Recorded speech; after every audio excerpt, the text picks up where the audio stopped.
O tema de hoje, ele está relacionado com um sentimento que tem feito morada na vida de muitas pessoas, a angústia. A angústia, ela é frequentemente uma companheira da ansiedade. A ansiedade faz parte da vida, né? Em alguns momentos de grandes desafios, ou notícias, ou decisões, ou mesmo de compromissos mais complexos, a gente fica ansioso. Mas o problema é quando a ansiedade, ela se prolonga, ela passa a fazer parte da vida da gente de maneira mais frequente, e além disso, ela interfere na qualidade de vida da gente. E com isso vem a angústia. A angústia, ela não é muito agradável. Agora, tem muita gente procurando a liberdade, a salvação, a possibilidade de se afastar da angústia. Mas você já percebeu que enquanto a gente está nesse mundo, a angústia, ela é presente, ela está presente? Existe um filme religioso, um filme cristão, que eu aconselho você a assistir, se não assistiu, chamado Quarto de Guerra, onde uma família intercede por um assunto, pela mudança de um dos membros da família, que tem sérios problemas. E uma das frases desse filme é esta aqui: quanto mais especial eu sou para Deus, mais importante eu me torno para Satanás. Você já percebeu que enquanto nós estamos nesse mundo, por mais que sejamos amados por Deus, a gente prega isso e fala sobre isso, a gente frequentemente está enfrentando situações que não são agradáveis e às vezes até muito tristes. Ontem, quando eu soube da notícia do Divino, que ele teve um infarto, eu fiquei muito triste. E eu pensei, puxa, alguém que serve tanto a Deus, alguém que faz de tudo para adorar ao Senhor e para ajudar a obra de Deus, passa por uma situação dessa, uma enfermidade dessa. É assim que nós estamos. Mas, quanto mais especial eu sou para Deus, mais importante eu me torno para Satanás. Só que eu não estou sozinho. Deus não me abandona. Deus não me deixa só. E eu quero ver com vocês esse tema que, aliás, se você depois se interessar em estudá-lo melhor, você encontrará nesse livro que eu tenho aqui, que é o meu livro de cabeceira, inclusive eu tenho lido sempre, Eventos Finais. É um livro que nós tivemos o ano passado estudando, e sempre eu gosto de estudar alguns temas, e esse tema, ele é abordado pelo livro Eventos Finais. Lá há uma referência a respeito desse assunto, mas eu quero começar com vocês lendo dois textos. O primeiro dos textos está em Daniel capítulo 12. Está ali na tela, você de casa, abra a tua Bíblia aí, acesse a tua Bíblia no teu tablet ou no smartphone, ou abra a tua Bíblia aí no livro, né? O importante é que a gente acompanhe agora. Pode deixá-la aberta, que nós vamos ler alguns textos. Daniel capítulo 12, verso 1. Nesse tempo se levantará Miguel, o grande príncipe, o defensor dos filhos do teu povo, e haverá tempo de angústia qual nunca houve. Preste atenção nessa declaração de Daniel, nos detalhes dessa declaração, dessa profecia.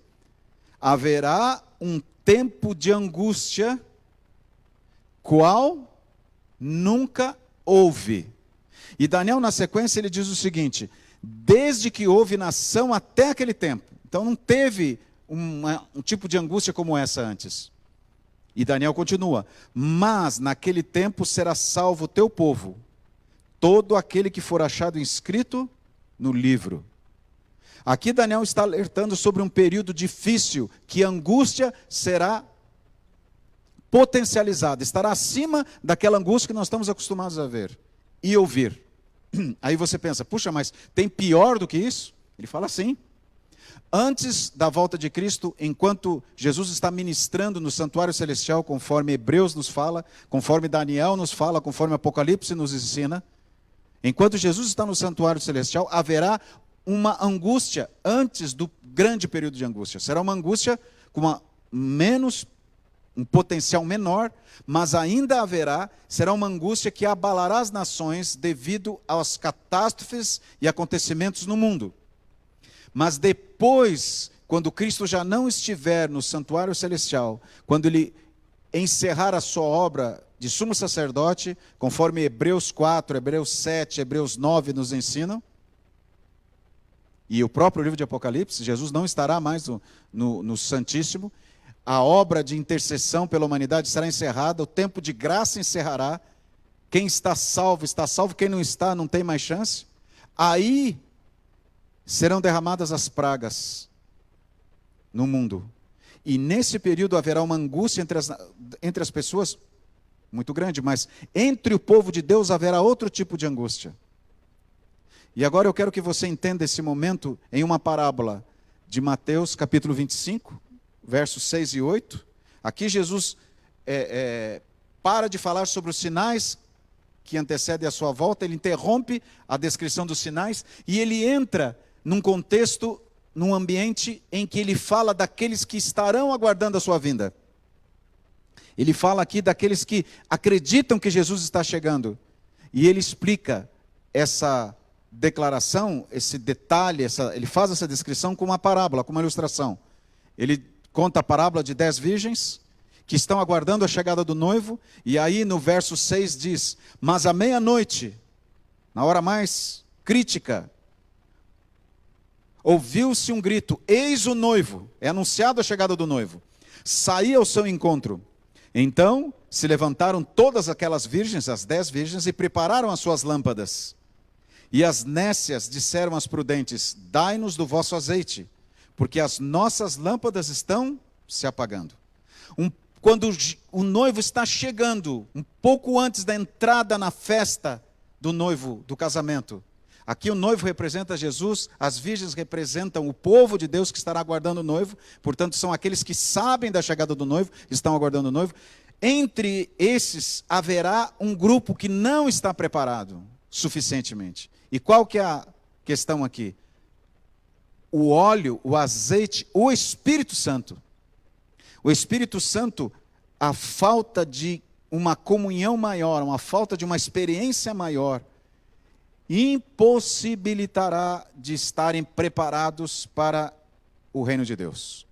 E falando a esse respeito, no livro Eventos Finais, Ellen White diz o seguinte, a respeito disso. Pode passar para mim, por favor, o slide, que acho que ficou travadinho ali.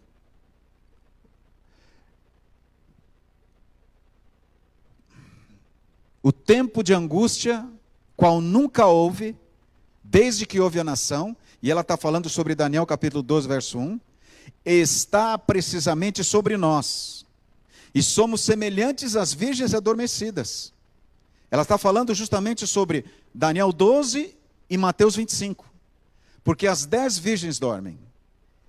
E por que ela está falando, relacionando os dois momentos? Ela diz aqui: devemos acordar e pedir o Senhor Jesus, que o Senhor Jesus, ponha debaixo de nós os seus braços eternos e nos conduza durante o tempo de provação à nossa frente. É momento de nós termos uma consagração maior com Deus, de nós buscarmos pessoalmente a nossa comunhão com Deus, o conhecimento de Deus, estudarmos sobre as profecias, estudarmos sobre esse tempo de angústia, estudarmos sobre a redenção, a salvação, a graça, o perdão dos pecados. É esse o tempo. E pedirmos que Deus nos sustente e nos prepare para esse momento. Porque mesmo estando preparados, a angústia será uma realidade. Só que aqueles que têm uma maior experiência com Deus, aqueles que têm mais presença do Espírito Santo na sua vida, aqueles que têm uma comunhão com o Espírito Santo, terão mais estrutura, sofrerão menos que aqueles que não têm. E alguns que não têm uma dependência de Deus, não suportarão esses momentos. E na sequência ela diz o seguinte: os acontecimentos ligados ao final do tempo, da graça, que é esse período quando Jesus encerra a sua participação, a sua obra no Santíssimo, e a obra de preparo para o período de angústia, acham-se claramente apresentados. A Bíblia fala disso e o dom profético fala sobre isso. Mas olha o que ela diz: multidões, porém, e olha só, não possuem maior compreensão destas importantes verdades do que teriam se nunca houvessem sido reveladas. Veja aqui, mesmo recebendo informações, mesmo recebendo orientações, as pessoas não estão se preparando, não estão conscientes, não estão sabendo desse momento, estão vivendo como se nada fosse acontecer. Esse texto está no livro Grande Conflito, página 594. Olha só, o mundo está se tornando cada vez mais iníquo. Eu não preciso entrar em detalhes para que você e eu confirmemos essa declaração. Basta só olhar um pouco para fora da janela da nossa casa que a gente vê isso acontecendo. O mundo está cada vez mais iníquo. E ela continua: em breve surgirá grande perturbação entre as nações. Nós já estamos vendo essa perturbação entre as nações. Perturbação que não cessará até quando? Até que Jesus venha. Então, queridos, daqui para frente, as perturbações serão piores. E é isso que nós estamos ouvindo falar nesses últimos meses e anos. Agora nós temos nesse momento acontecendo 2 grandes conflitos no mundo. Muitas mortes, coisas terríveis sendo descritas para nós, que nunca imaginamos. Só que nós, como a maioria da sociedade, não estamos tão preocupados que parece que no nosso espaço, como diz aquela brincadeira, o nosso quadrado, não tem problema, não afetou o nosso espaço. O nosso bairro, a nossa casa. E nós achamos que isso parece fantasia, está longe. Mas essas coisas estão acontecendo cada vez com mais intensidade. E ela diz aqui, estamos mesmo no limiar do tempo de angústia. São sinais do sofrimento da humanidade. E aqui quando ela fala de perturbação entre as nações, ela está dizendo isso, que nos mostram que estamos no limiar do tempo de angústia. E acham-se diante de nós perplexidades com que dificilmente sonhamos.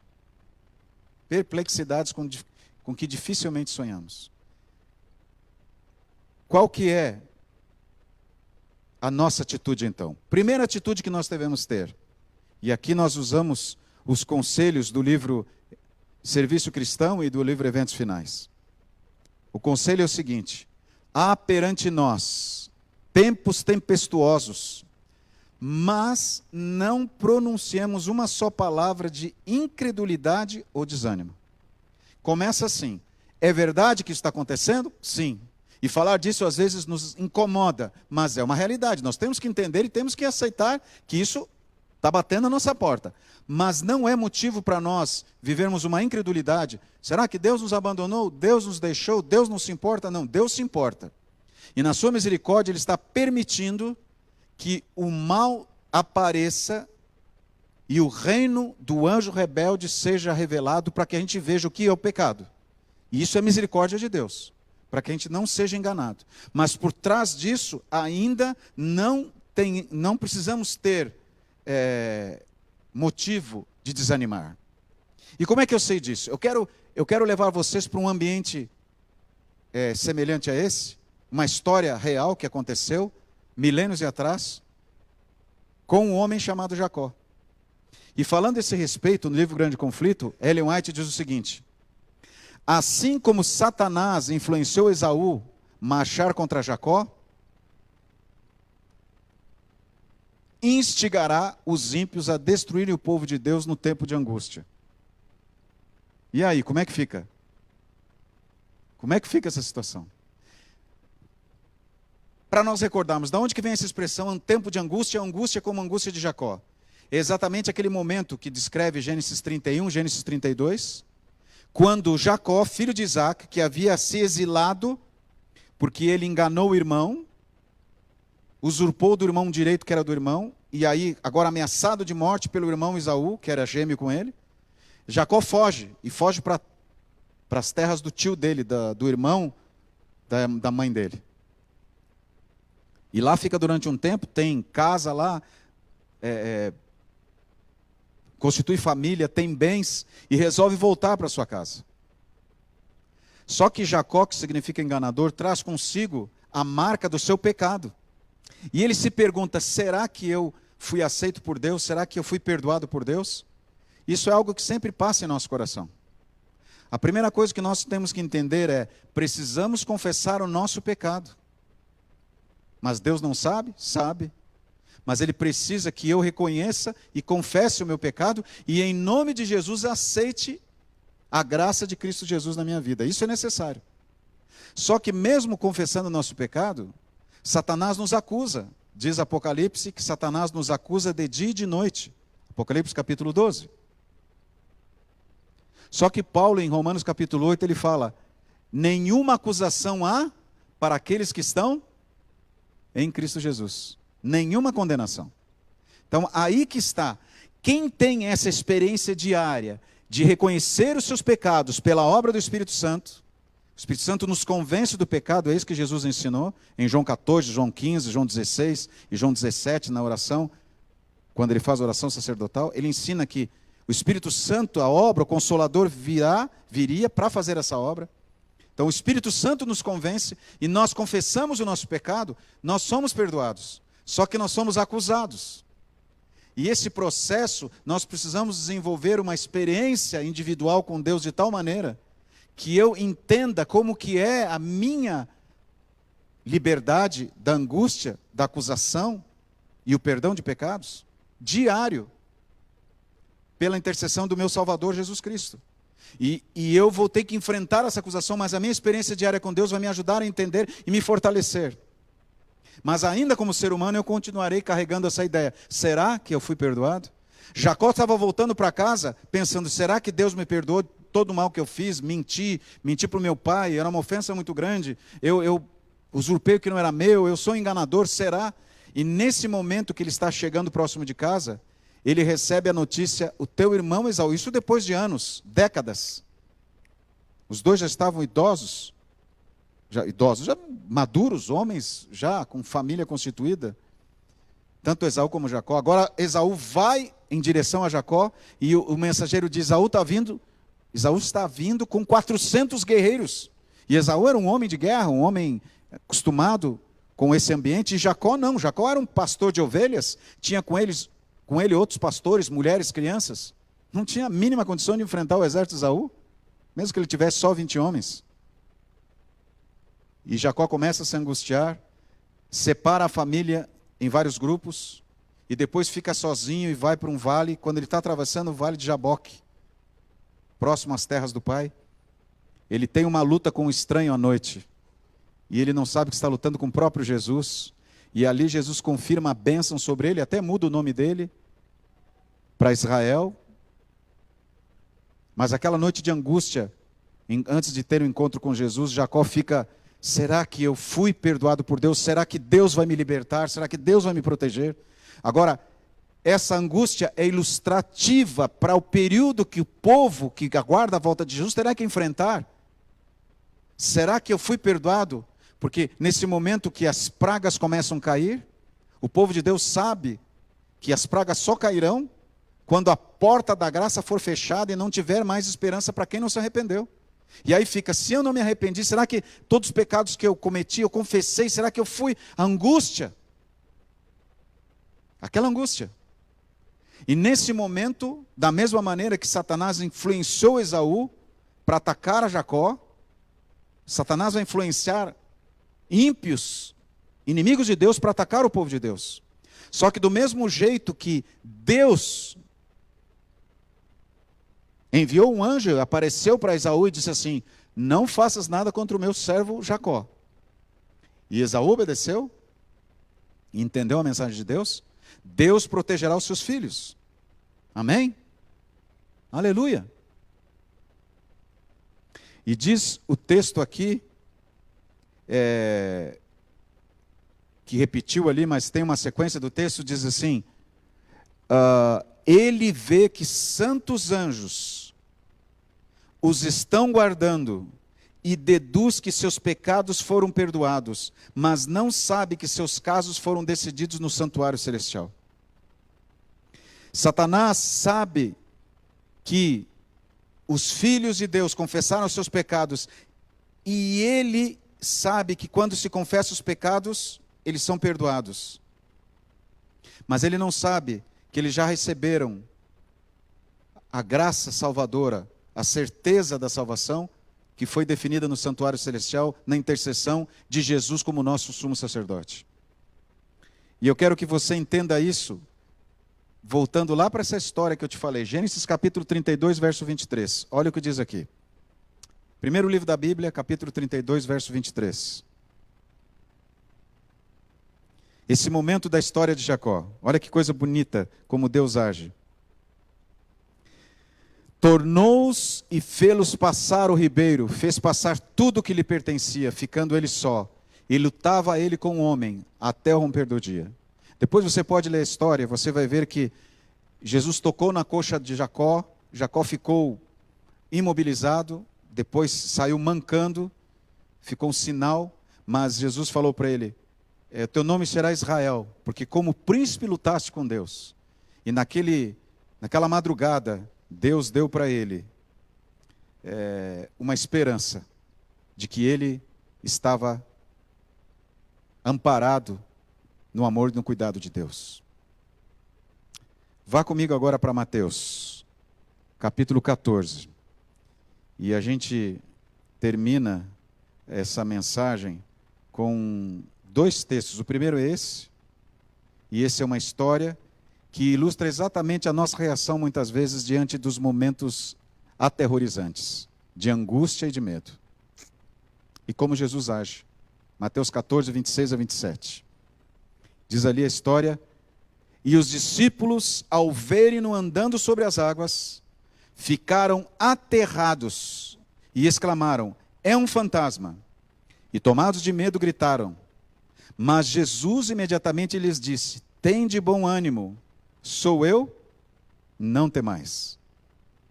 Qual que é a nossa tendência quando a tempestade ela se torna ameaçadora, se torna mais forte, e nós perdemos o controle e ficamos à mercê da tempestade? É desesperar. E quando nós estamos desesperados, a gente vê fantasma. E até Deus para nós parece problema, parece um intruso, parece um inimigo. Foi isso que Jacó viu aquela noite, porque ele estava amedrontado, e ali lutando e orando e pedindo para Deus ajuda, alguém se aproxima, é o próprio Jesus que veio ampará-lo, e ele acha que é o inimigo e começa a lutar. Os discípulos acharam que era um fantasma, era Jesus que veio. E Jesus fala para eles, não tenham medo, sou eu. Não tenha medo nesses momentos de histórias tristes do mundo que nós estamos passando. E as que ficarão piores ainda. Jesus está conosco. Ele está à disposição de ficar com você. Não é um fantasma, é Jesus, não tenha medo. Tenha bom ânimo. E ainda sobre isso, Ellen White fala o seguinte, quando a terceira mensagem se avolumar num alto clamor, a terceira mensagem angélica que está descrita em Apocalipse, quando se avolumar num alto clamor, e quando grande poder e glória acompanharem a quem? A obra final, o fiel povo de Deus participará dessa glória. Amém? Aleluia! Nós não estamos sozinhos na grande missão de pregar o Evangelho. E essa é a última grande profecia, o último grande sinal que a Bíblia promete, é a pregação do Evangelho em todo o mundo, então virá o fim. Essa não é a missão para nós, seres mortais, levarmos sozinhos. Nós temos a promessa de que Deus estará conosco e de que o poder e glória acompanharão essa obra no final. O fiel povo de Deus participará dessa glória. E olha só o que ela termina nesse contexto, dizendo para nós. Pode passar o slide, por favor, para mim? Obrigado. É a chuva serôdia que os reanima e fortalece para passarem pelo quê, queridos? O tempo de angústia. O mesmo Jesus que foi ao lado de Jacó, o mesmo Jesus que foi lá naquela tempestade acudir os discípulos apavorados, é o mesmo Jesus que estará conosco. O poder do céu, o Espírito Santo estará conosco para nos fortalecer, para passarmos no tempo de angústia. Você não estará sozinho. No Eventos Finais, na página 59, diz o seguinte: quando vier esse tempo de angústia, todo caso estará decidido. Não mais haverá graça, nem misericórdia para o impenitente. o selo do Deus vivo estará sobre o seu povo. E quando começará esse tempo de angústia? Quando fechar a porta da graça. Quando Jesus cessar o trabalho no Santíssimo. E quando que isso acontecerá, queridos? Um pouco antes da volta de Jesus. E quando será isso? Ninguém sabe. Então é agora, enquanto eu tenho o privilégio de viver no tempo da graça, que eu tenho que me preparar. É agora. E eu me preparo com a minha experiência com Deus. Eu, Marco, você que está me vendo aqui, é agora.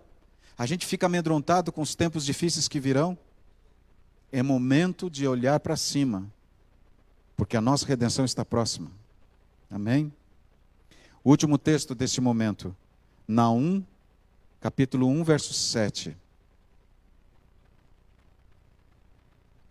Naum está um pouco antes de Malaquias, lá os últimos livros ali do Antigo Testamento, de Zacarias,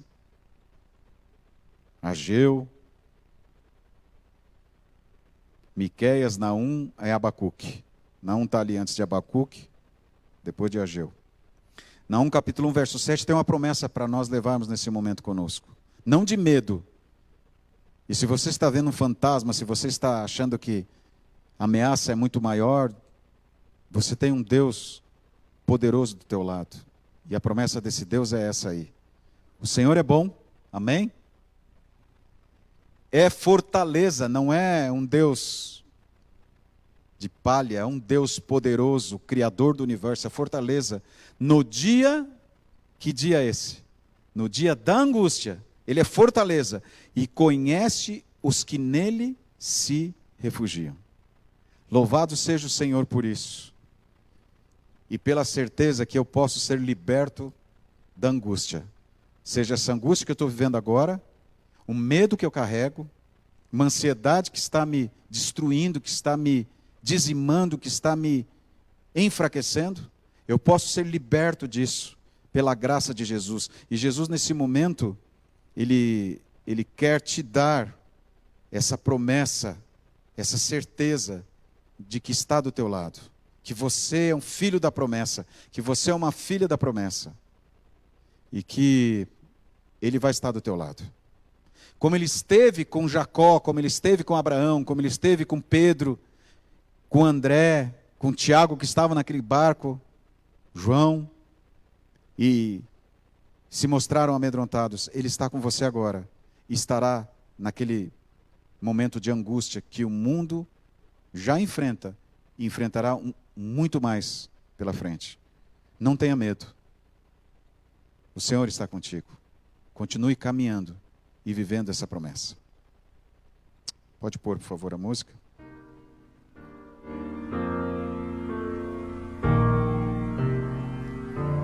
Somos filhos da promessa e herdeiros de uma cruz.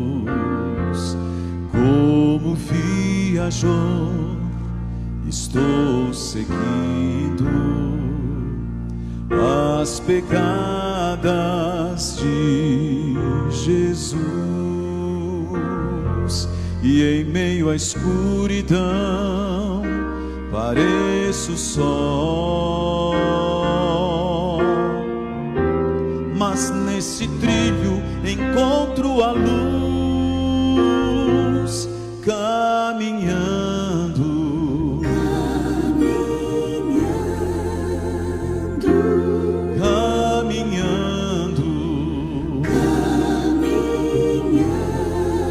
conheço meu lugar além do sol.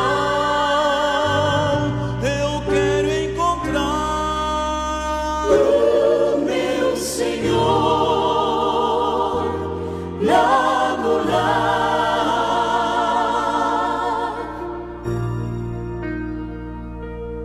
Homens santos já trilharão a jornada do Senhor.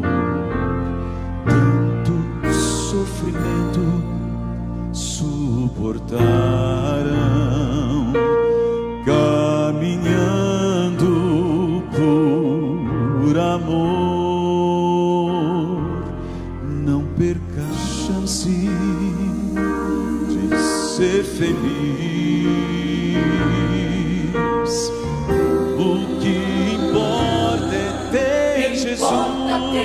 Jesus, caminhando,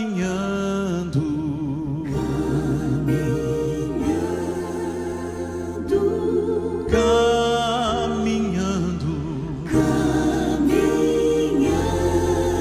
conheço o meu lugar além do sol. Eu quero encontrar o meu Senhor lá no lar,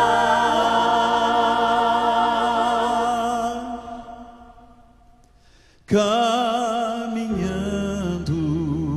caminhando,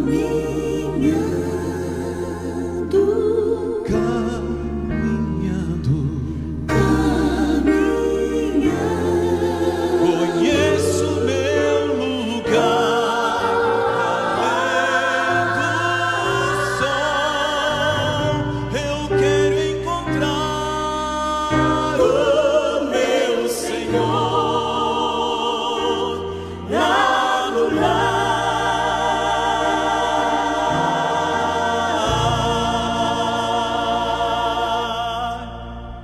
Amém?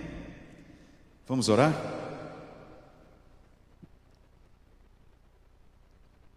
Querido Pai, que promessas importantes, restauradoras, que revitalizam a nossa esperança e a nossa paz. Obrigado porque Tu és um Deus misericordioso e nos revela as consequências do mal e do pecado, que jamais planejaste, jamais quiseste para nós e que jamais criaste. Tu és um Deus de amor, um Deus que nos dá vida. Mas enquanto vivermos nesse mundo, cada vez mais o pecado se projetará intensamente, potencializado pelos ardis do inimigo. Mas nós podemos seguir confiantes no Teu amor. Ajuda-nos neste período de graça, de liberdade, a Te conhecermos mais, a orarmos mais, a estudarmos mais a Tua palavra, a testemunharmos mais, a buscarmos conhecimento do plano da redenção, das Tuas profecias, da Tua palavra, Senhor, e termos uma experiência pessoal, entendermos o Teu amor por nós, entendermos a intenção e a obra maravilhosa do Espírito Santo, nosso Consolador, entendermos a intercessão de Jesus Cristo no santuário celestial por mim e por cada um que está neste momento ouvindo essa mensagem. Ajuda-nos, Senhor, a nos prepararmos. Muito obrigado por nos amar e abençoa-nos nessa caminhada para que logo vejamos Jesus. Dá-nos a todos a Tua paz. Nós Te louvamos e Te agradecemos, em nome de Jesus. Amém. Que Deus te guarde e que você se sinta acolhido nos braços de Jesus.